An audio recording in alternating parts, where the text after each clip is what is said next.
they disappeared. We don't see them. Saizi scandal imewapata. 24 of them walivote bill sijui ya nini, I don't know what it was, to allow state officials to do what business with government. I've not read it, so I don't want to comment so much on it. I was waiting for Nairobi Super Senator to be here, sijamuona. Niko na hizi messages mingi, na hii ni symptom ya shida tuko nazo kama country. Kuna mwingine ameniambia hapa, boma yao ilivunjwa huko Mavoko. Serikali ilivunja boma yao. Sijui iko wapi. Alafu kuna hii issue ya JSS. Hiyo ni kitu inaniuma sana as a Kenyan. Because kama tuna promote CBC, na the crux of CBC, as in the core of CBC ni hiyo JSS. Kwa nini serikali siweke tu pesa enough i-employ JSS wa kutosha? Unaenda primary school hapa unapata watoto 300 na walimu 3. Na hiyo shule hata ina resources. Laboratory wanaenda kwa neighboring school, high school. Basketball wanaenda kucheza kwa neighboring school. Wamandiki wapo swimming hawana, lazima waende kwa mtoni. Wanakuruka kwa mtoni huko kwa village. Walimu wanawafuata na kitabu. Ule anaruka sana anaandika. Ule anaruka vibaya anaangusha. Anaruka kwa mtoni. So ukiruka kwa mtoni au mwena nyoka, what will you say? Why are we doing this to our citizens? Watu wanalipa kodi, tunalipa kodi. Usipolipa kodi imelipwa juzi unakujiwa. People are doing business. Sasa inabidi ufute watu. When I started my clinic last year, I had 8 employees. Sasa niko na 4. Just 4. Hao wengine niliwaambia sana, mimi mtakaa hapa nitashinda kuwalipa. Mtasema mimi ni toxic employer. So nyinyi afadhali muende mjue tu hatuna kazi. Kuliko mkaenge hapa mna expect ni walipe tarehe 1 na mimi napata pesa tarehe 25.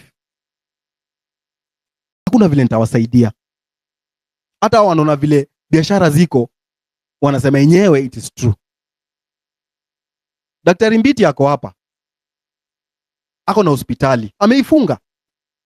Na amepump hapo I think 18 million shillings. Ijamaliza hata 1 year. Ameifunga. Juu ameshindwa kulipa rent. So inabidi sasa hata huyo landlord amerealize, huyu za kitoka hapa nitapata nani? So imebidi aite Mbiti wakae chini wasikizane vile atalipa rent. Because environment ya biashara iko chini. Manufacturing sector imekufa. Agriculture. Mimi wana watu hapa wakisema ati tourism ndio number 1, I don't know, tourist. Hatutaki tourists. Wanatusaidia na nini? Tumekuwa na tourists kuanzia miaka zote. Tumeua our tourist destination, tumegrab land, tumeharibu. Why can't we focus on something like agriculture? Kwa sababu agriculture kwa Waafrika hiyo ndio the basis ya economy. Ukiangalia economy za Africa zina grow because of agriculture. Lakini agriculture na tumewacha, tumepatia kina Bill Gates ndio wana run. Nimewaambia hapa 20 years ago, 30 years ago, Kenya ilikuwa the leading exporter of pyrethrum. Cotton industry ilikuwa sawa. Mimi nimesoma na miwa. My father was a farmer. As much as I tell people don't take sugar, but mimi nilisomea na miwa. Umeshindwa kulipa fees, mzazi anaenda Mosako, Mumia South Growers Sako. Anapeleka contract ya miwa, anasema niko na hii shamba eka 2 na hii miwa yangu itakatwa in 6 months. Tafadhali munipatie shilingi 15,000 nipeleke mtoto wangu shule, alafu mkikuja kukata miwa, saa ya kulipa mkate hiyo 15,000. So Mosako inakupatia pesa. Mtoto anaenda shule. Walio wengi wamesoma na miwa. Saizi hakuna. Kampuni ilianguka. Ukiangalia the microeconomy of Luyaland imeisha. Yeye tuko na politicians. Na ule mtu anaweza kufanya, tunaanza kumuita ni mwendazimu. Salasia. Salasia is trying. Anajaribu. Hizo madrama zake kando, lakini anajaribu. Because pia ni mtu amegrow na miwa. Hizi nzo ya sugar hii ya Bungoma ndio ina collapse. Kulikuwa na tobacco industry huko sehemu za Busia huko, Malaba, ilikufa. Sasa kama agriculture inakufa, tutabaki na nini? Tutaenda wapi? Coffee farming. Sasa ukienda Kiambu wanatoa coffee waneka apartments. So unajiuliza hii apartment concrete jungle itatufikisha wapi sisi?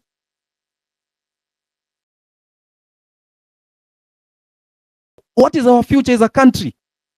Zile vitu zenye nafaa tuongelee, zenye zinatuhusu as a country, atuongelei. Tunaongea kuexport sijui nini, tumetengeneza sijui 5000 jobs kwa ICT wapi. Get zile basics. Unajua tukikosa zile basics, hata hizo za juu hatuwezi. Nani ako na mic aongee?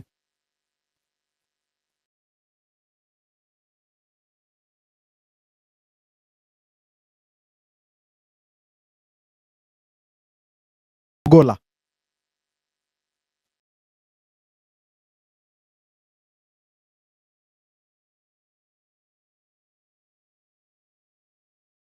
Natafuta lawyer Pikiponki Simoni. Willis, please nitumie your request. Nikupatie mic uongee hizo stories za legislation. Willis alikuwa anasema hivi that in the future tuko na legislation yenye president is not part of parliament. Yeye hayuko kwa any political party. Iko kama Singapore. President ni mtu independent. Hayuko kwa political party yoyote. Hiyo itatusaidia. And then the parliamentary elections ikwe kando. Tuseme parliamentary elections zinakuwa kando. After 3 years, bunge anaenda 2 terms, 3 years, akimaliza anaenda.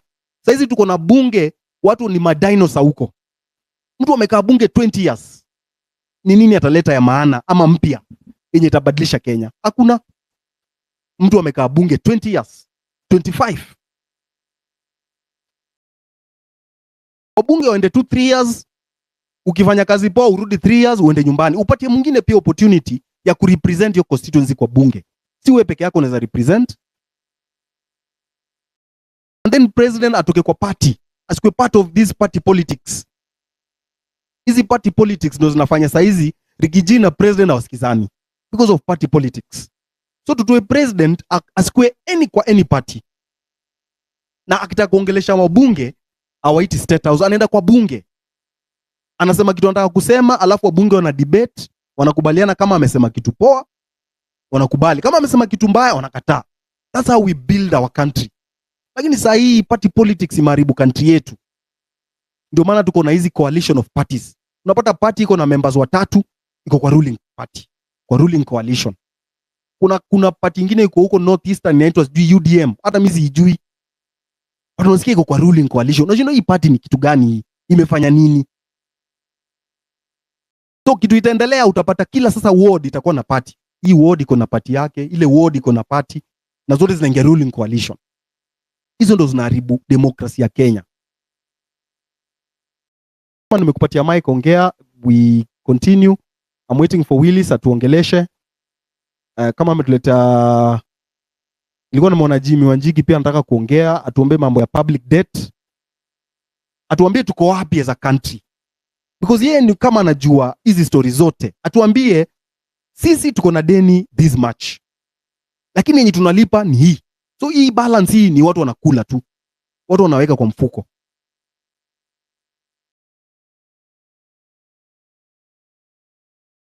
Please, kama uko na mic you can go on.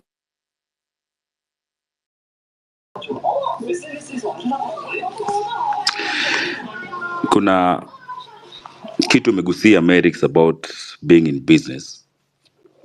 I've been in business since 2020, a fashion house. Recently, KRA came and they summoned me to their office, telling me that I've not registered for e-teams, that I've not complied in paying taxes, and they told me to go with statements, personal bank statement, the till statement, and the records, Now I'm asking myself, the government has not created a favorable environment to do business in this country. What they're interested in is to get more money from these Kenyans who work their back and asses out to make that extra coin. Any place that they can get money, ndo natilia mkazo sana. So when you get someone like that, and if it's the first time, you start looking for a tax expert, which means you have to pay someone to do that. Putting in mind that you've not even paid the rent for that month, or maybe there are 2 months that were not paid. So I said, let me just go represent myself. I go explain myself. They slapped me with a fine of 200,000, you know. So when they gave me that fine, I now started giving them evidence that sijalipa rent, sijalipa wafanyikazi. Na ukifika pale unakuuliza maswali, unafanyikazi wangapi, unawalipa pesa ngapi, rent unalipa pesa ngapi? So they calculate the amount of money that they think or they purport that you're making, you know. And the environment is not favorable for business. So when I tabled evidence that I've not even paid rent for 2 months, they gave me a warning. And they gave me tax clearance, you know. So how many Kenyans know their rights? And how many Kenyans have been put into debt paying those fines that are very unscrupulous, you know? So ni serikali ambayo inajali yenyewe, you know. And what made the government speak in a good tone after being called criminals is when they saw that it's not conducive for them to do their own businesses. When they saw that now wananchi are going for them. When it was us, it was okay, we were criminals. When Kenyans started going for them, now sasa hapo ikabadilika, wakaona kwamba this is serious, let us now come down and talk to these people. Another institution that has failed us as a country is the church through faith diplomacy. You know, nikifikiria kitambo venye priests and pastors were being respected in the country, na sasa hivi iko tofauti sana yani. Church ilikuwa inaongea, kina Timothy Njoya wanaongea, wamepigwa marungu kwa sababu ya kufaitia ile democracy ambayo sasa hizi tuko nao tunaenjoy. Lakini kanisa sasa inanunuliwa na bahasha, alafu wanakisha kwamba wanaomba. I don't know if these are facts or just rumors, kwamba kuna mapasta, because very prominent journalists have written the 100 pastors that pray every day for this country, every day, praying for a country to be better. A country is not run by prayers. Even though prayer changes things, a country should be run through policies that are working, you know. If you look at manifestos of these politicians, they are very nice manifestos, but they're not being followed. They're not being implemented. Alafu unatuambia kwamba utatuombea inchi ikuwe vizuri. How?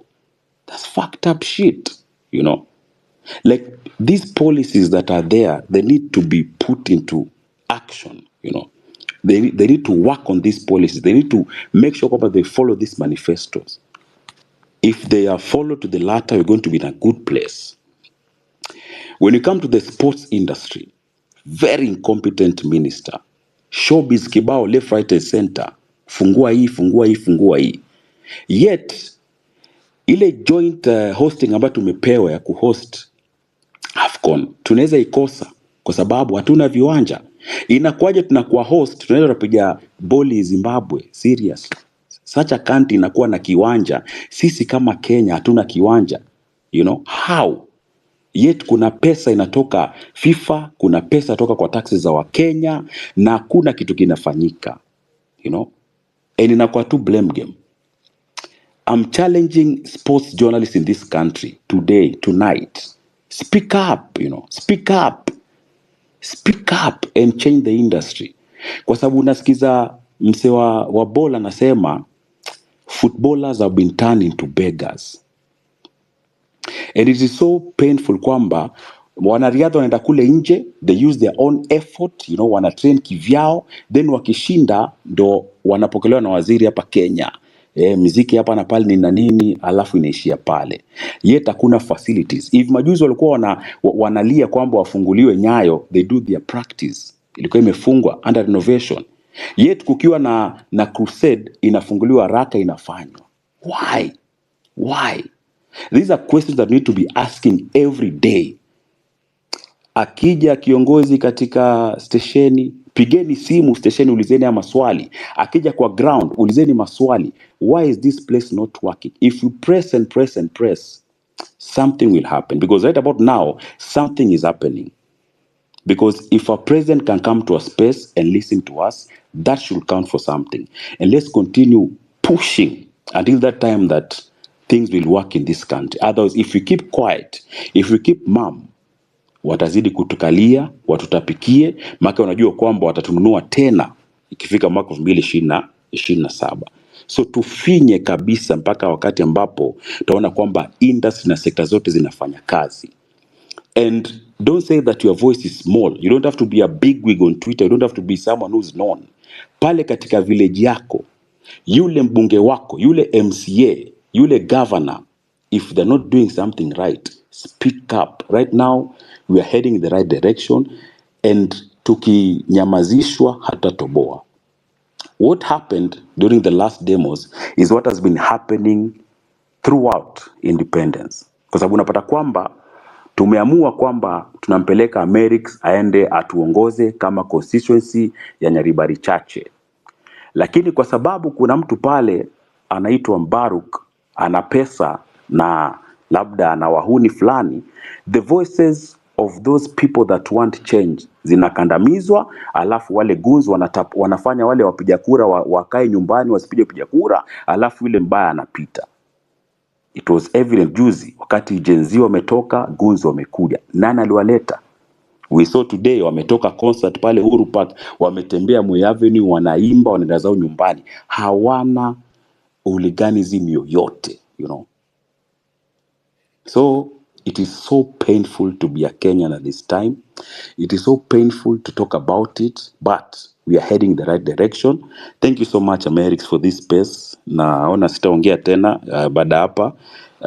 Nipokonye mic ili wakati wengine pia waongee, tusikie hizi ideas zikuje, then tujue how can we restructure, how can we regroup and tushinikize hii serikali itusikie, kwa sababu we are the people with the power. Without us they are nothing. So mbona sasa watu hata wameshindwa kusafiri, mikutano imekuwa postponed, it means the power is with us, you know.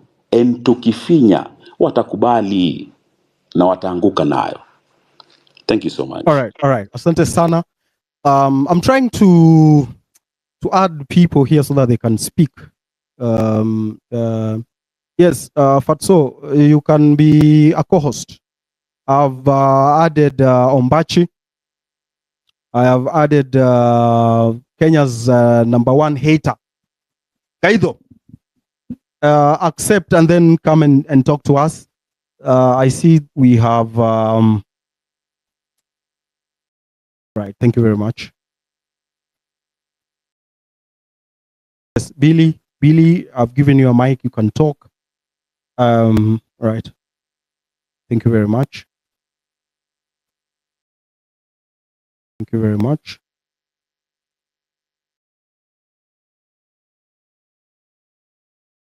If you have a mic, you can go on.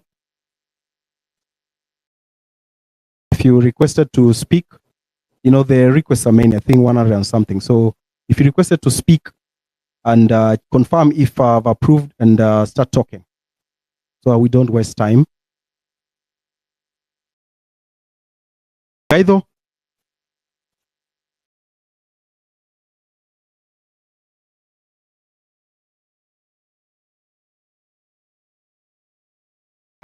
Amerix, they look like the listeners from my side. They look like the what? The listeners, they're still listeners. Why don't you listeners? Hawajakuwa speaker kama Gaidho. Hata Umbachi. Unaweza ninyang'anya speaker so that at least wakuwe na space ya kupata the mic. Okay. So you can drop me from the speakers list. All right, let me do that.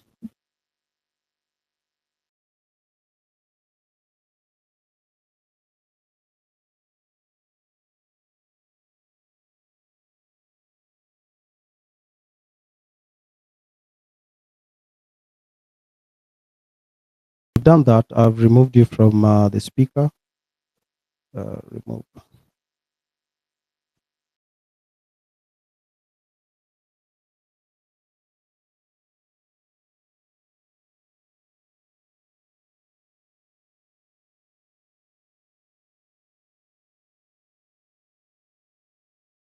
Billy, are you still there as the speaker? Yeah, I'm still seeing myself as a speaker. Okay.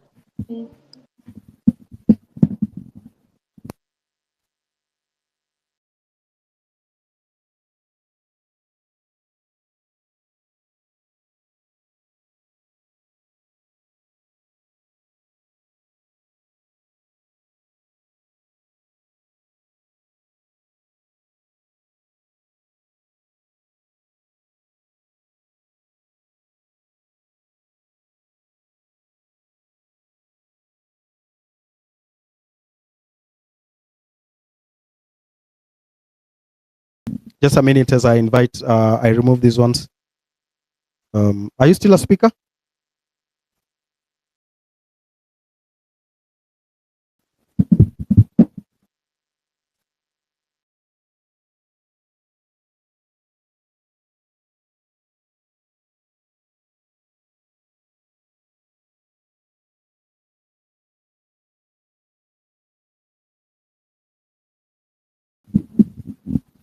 All right, Francis Gaido, I've sent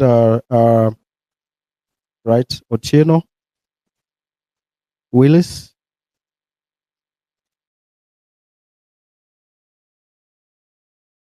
I think it's now sorted.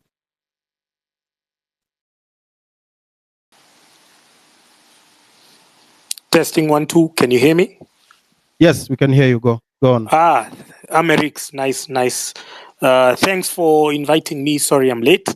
Yeah, and I would want to carry on with your point about the collapsing industry.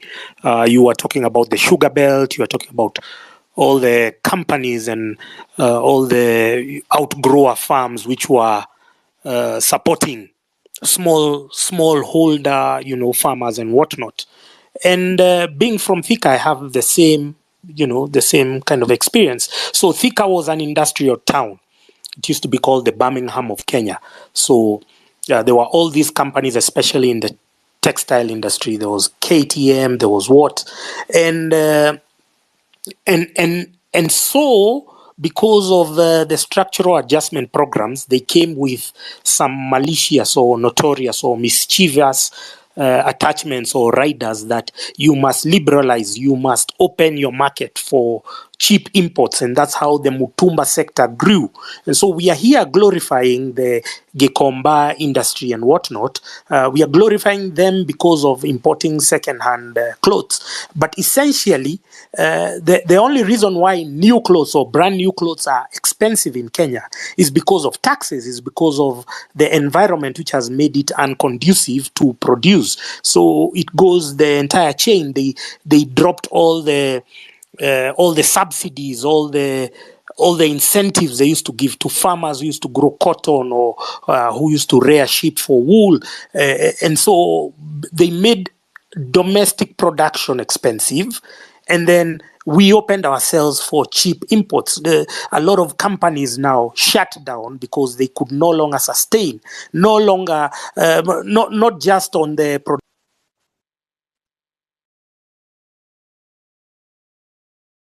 So I've seen Thika move from being, that semi-urban, plush town into being just another, shithole town.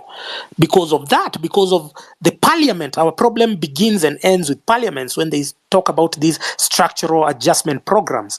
You look at when the World Bank and IMF started implementing that, they then created this committee. It was called a privatization committee. And then there was the Ndegwa family. You guys think so highly about the Ndegwa family because they own NIC and NCBA. But if you look, their father, who was once a central bank governor called Philip Ndegwa, was the chairman of that privatization commission or committee that was formed in conjunction with the World Bank and the IMF, so that we can be part of these structural adjustment programs, conditionalities for us to access loans so as to bridge the deficit that has been created by bad governance. So Philip Ndegwa becomes the chairman of the privatization commission. What does he first do?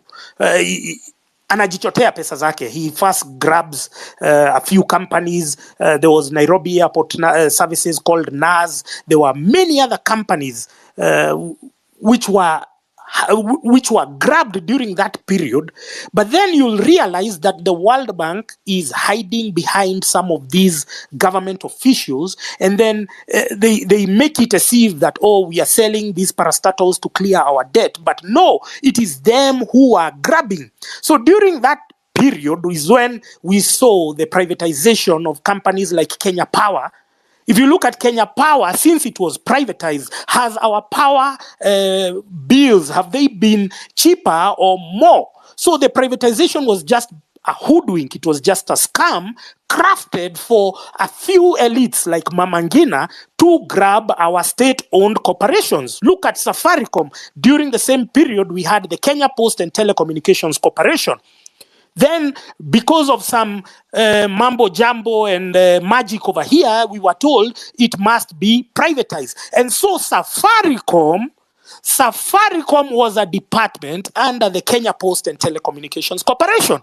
You understand? And that's where we have these clowns like Gideon Moi owning Mobitelea, 5% of Safaricom, given for free, under the guise that Vodafone is the one which is buying it. But Vodafone was giving 5% to Gideon Moi as a bribe because of acquiring Safaricom, which was a department of Kenya Post and Telecommunications Corporation. Look at something like Kenya Airways. We were told and we were fashioned. I remember I was reading the newspapers, I was very young, and they told us that privatization is a quick fix panacea, that because we are going to privatize, things are going to be better. Now, because the old generation of useless bastards, the boomers, if you're a boomer over here and you're there, you're a useless bastard, they bought into the idea of privatization. They bought into the idea of, let's get the golden handshake, and being stupid as they are, and even today they are still very stupid, they signed themselves up for a suicide. And so Kenya Airways, which was a fully state-owned corporation, has changed hands. It was sold first to KLM, and then there was this partnership between KLM, and then what they did is now, when they got to now the worst part, which was during the Uhuru era, they started selling our primest landing spots. For instance, Kenya Airways used to land in London at 6:10 a.m. There was a flight leaving Nairobi to London at 6:10. They sold that. They sold that to some, I don't know whether it's Bahrain or one of those companies or one of those countries. They sold that slot to bridge the deficit about debt that we don't know how it was incurred. We don't know how Kenya Airways got broke. We don't know how Kenya Airways got into debt, but somehow we have, because that is, your landing slot is almost like a sovereign parcel of land. You sell it, you concede it to another country to bridge problems that you yourselves have created. And so when we are talking about auditing debt, Jimmy Wanjigi is talking about odious debt. If we are talking about it, we are not just limiting ourselves to the debt. We are looking at the atrocities committed at the turn of the 80s to the 90s, where now that character, that clown called Philip Ndegwa, who was a central bank governor, who you guys are shamelessly praising today because they are rich, because you guys, your self-esteem has been suppressed. You are praising that clown, saying that they are rich, but they themselves stole, their wealth is accrued. I used to read articles that Philip Ndegwa is rich. He was the first Kenyan to bank 1 billion. How are you banking 1 fucking billion? You have no manufacturing company. You're not a farmer of repute. You're not an innovator or inventor. And then you bank 1 billion. Where did you get that fucking money? These are questions when, anytime we confront the ruling elite, we tell them, hey, can you tell us how you acquired this money? Because there was a time they used to flaunt their money. They used to flaunt these stories. Oh, I used to read those silly, nonsensical stories by somebody like Jenga Karume. Jenga Karume says, I used to sell charcoal. Who the fuck would believe that charcoal would make you a billionaire? Those are not, unless you're exporting that charcoal to Mars or to Jupiter as an alternative energy source. But we've been fed with lies. We've been fed with cock and bull stories pushed by the mainstream media, shameless journalists, shameless editors who have you just run with any rubbish. You don't want to question how this person acquired this wealth. They were in government. They used to do X, Y, and Z, and somehow they landed into a lot of money. And because there were no checks and balances, suddenly they are billionaires and they are being praised. They are being worshipped by the church. We have the corrupt clergy. I see people are calling them kilaji. But this is the historical injustices that we have, especially from the economic front. It has to be all the companies that were grabbed by people hiding behind the narrative of privatization.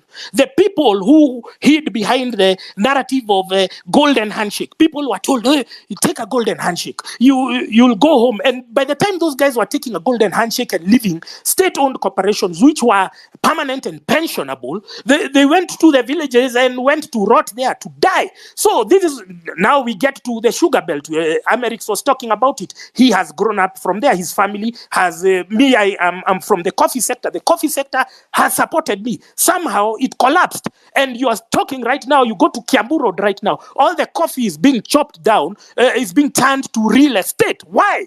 Because of structural deficiencies created by these fucking members of parliament, the guys we are entertaining, the guys you guys think are gods or something. They go and pass laws which are passed or which are crafted or which are conjured somewhere, and then they come and now start cooking narratives and telling you what. I was telling you about sugar. There was this clown called Ivan Skidero. Ivan Skidero, by the time he became the Mumia's sugar CEO, he is from the sugar belt, but the interests of the farmers were the last thing on his mind. He wanted, by the time he got there, he went to maneuver his way into getting import licenses so that they induce closures of the main sugar production, Sony, Mumias, and whatever, so that when they are shut down, they've been shut down under the guise of, oh, we have maintenance and whatnot. I think you used to see those whatever. Then they would import. Now, those sugar import licenses used to be approved by parliament,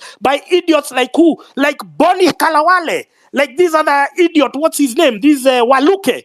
Those guys who pretend that they are members or they hail from the Western region were part and parcel of the destruction of the sugar industry. And I don't understand how you guys still worship them. How do you allow an idiot like Boni Kalawale to address you in a funeral or in a whatever? How? Because he has been part of the destruction of the sugar sector. The sugar sector in the coffee sector in Mount Kenya has been destroyed by none other than fucking MPs from Mount Kenya region. So our problem begins and ends in parliament, but parliament has been an extension of the executive. And so what you needed to do, you just needed to go to treasury. You meet the bureaucratic pieces of shit in the treasury. You tell them, oh, this is how much you're getting. Can you sneak this amendment into the finance bill? And so finance bills every year, and what you used to call the budgets, became an overhaul of our entire economic structure. So they used to go and, coincidentally, believe it or not, I used to be close with the PS of Treasury many years ago called Joseph Kenywa.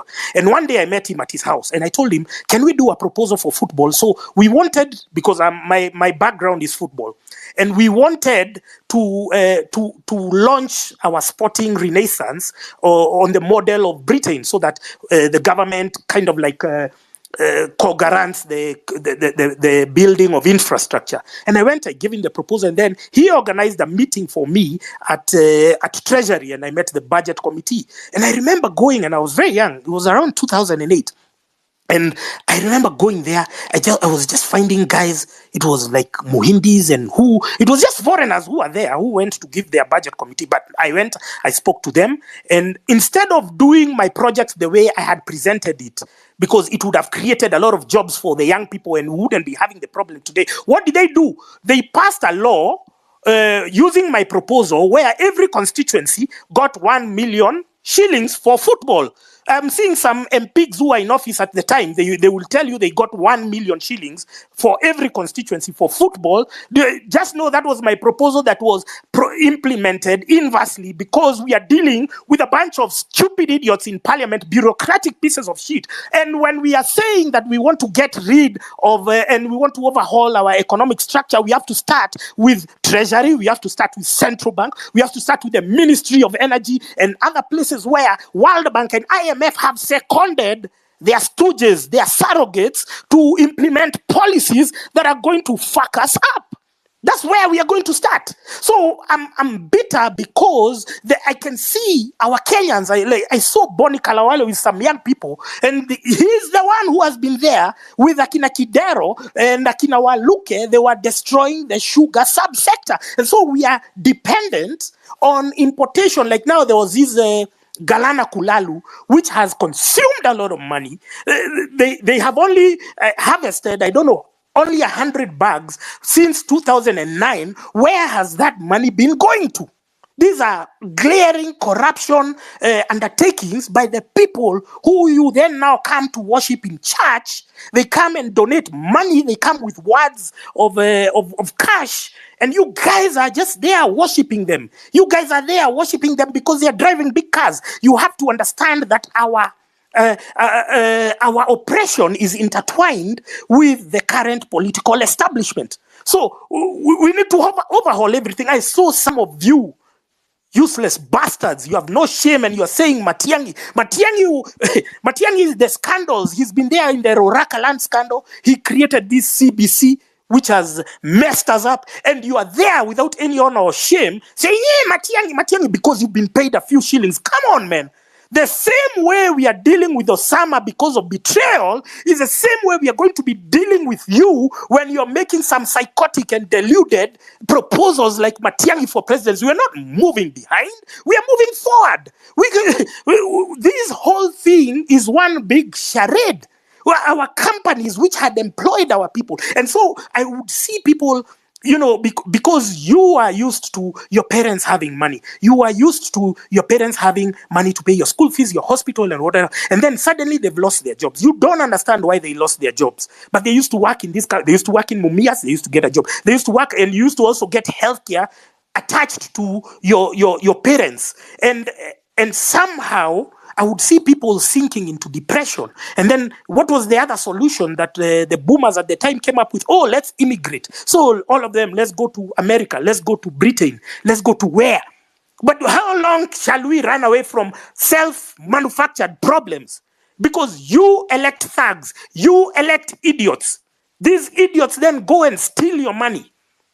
You understand it's a chain, and you are part of it. You are an active participant. So the thing here is, we in our pursuit for progress, in our pursuit to overhaul this entire system, we are looking at Ruto. Ruto must fall. That is guaranteed, whether we like it or not. He is going to fall because we have decided as a people that he is not serving our interests. Anytime we have given an opportunity for him to speak in the media, to rise to the occasion, to tower above his parochial interests, he has gone on and to let us down. He's saying the dumbest shit. He's asked, hey, can we do this? Can we do that? He doesn't do anything.